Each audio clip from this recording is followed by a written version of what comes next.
Сәлеметсіздер ме, құрметті әріптестер? Сіздерді менің жұмыс орным әлеуметтік педагог кабинетіне қош келдіңіздер. Оқушыларға, ата-аналарға және мұғалімдерге әлеуметтік педагогикалық қолдау орталығы бұнда әрбір бала өзін жайлы сезіну, оларға көмек көрсету, ашық ойын жеткізуге мүмкіндік алады. Әлеуметтік педагогтың негізгі мақсаты баланың мектепке, отбасына, қоғамға толыққанды бейімделуіне жағдай жасау. Біз тек материалдық көмек көрсетіп қана қоймай, ең бастысы әр оқушының ішкі дүниесін, сезімін, өмірлік жағдайын түсінуге тырысамыз. Бұл кабинет оқушының сенім ордасы. Кейде балаға жай ғана тыңдайтын, түсінетін адам қажет. Міне, осы міндетті мен осы кабинет арқылы жүзеге асырамын.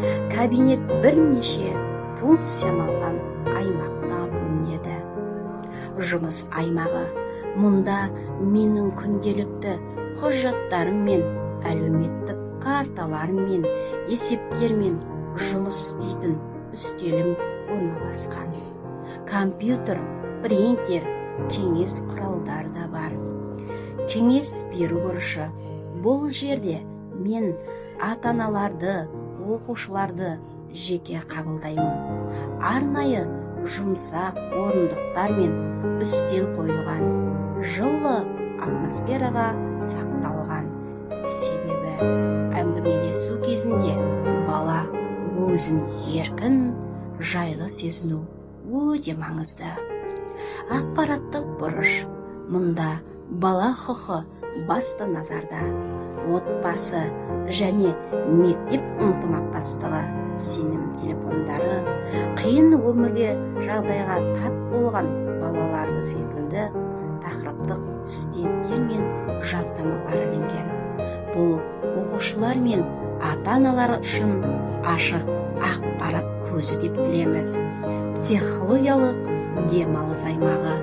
Балалар мен тренингтер, әңгімелер, толық жұмыстар өткізуге арналған шағын жайлы бұрыш. Мұнда түрлі ойын және дамытушы материалдар да бар. Кабинет қызметі бірнеше бағытқа жүргізіледі. Диагностикалық жұмыс.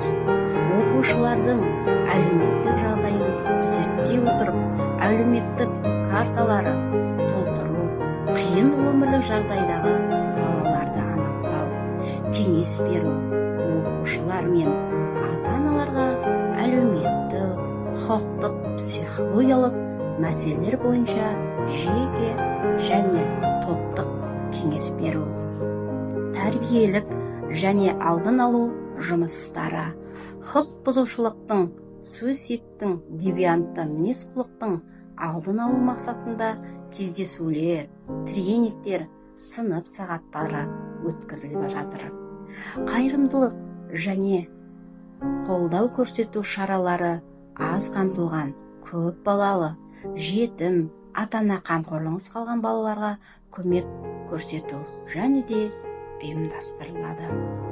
Мен өз жұмысымда әрқашан мектеп, ұжыммен, сынып жетекшілермен, психологпен, дәрігерлермен, ата-аналармен, сондай-ақ құқық қорғау органдарымен, қоғамдық ұйымдармен тығыз байланыста жұмыс жасап жүргізіп келемін. Өйткені баланың толыққанды дамуы тек мектептің емес, бүкіл қоғамның ортақ жауапкершілігі деп білемін. Менің кабинетім баланың сенімі мен түсінікті табатын жер. Мұнда әрбір оқушының тағдыры маңызды, әр дауысы естіледі. Кейде кішкентай жылы сөз айтсақ, шынайы қолдау баланың өмірін өзгертіп тастауы мүмкін. Сол себепті мен өз кабинетімді тек жұмыс орны емес, адамның жанының емдейтін шағын орта деп санаймын. Мен сіздерді әрқашан ашық жүрекпенен қарсы аламын.